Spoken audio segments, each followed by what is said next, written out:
আমি ডাকছিলাম। আমি ডাকছিলাম, ঠিক আছে, এটা past continuous tense.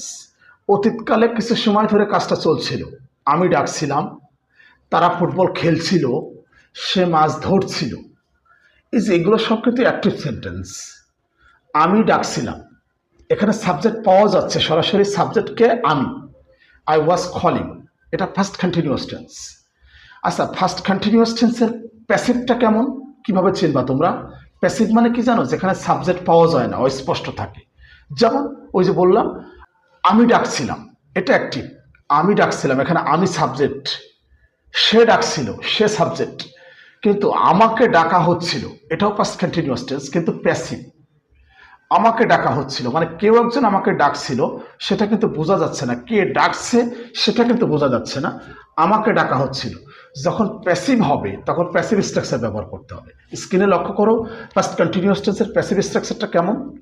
Subject plus was being অথবা ওয়ার বিং প্লাস ভি3 প্লাস বাকি অংশ। সাবজেক্ট প্লাস ওয়াজ বিং অথবা ওয়ার বিং প্লাস ভি3 প্লাস বাকি অংশ। এখন দেখো, এই যে প্যাসিভ সেন্টেন্সটা বা প্যাসিভটা চিনবা কিভাবে? তোমরা এটা মনে রাখবে, যখন সাবজেক্ট থাকবে না, পাওয়া যাবে না, সাবজেক্ট অস্পষ্ট থাকবে, তখন প্যাসিভ। আর যখন প্যাসিভ হবে তখন প্যাসিভ স্ট্রাকচার ব্যবহার করতে হবে।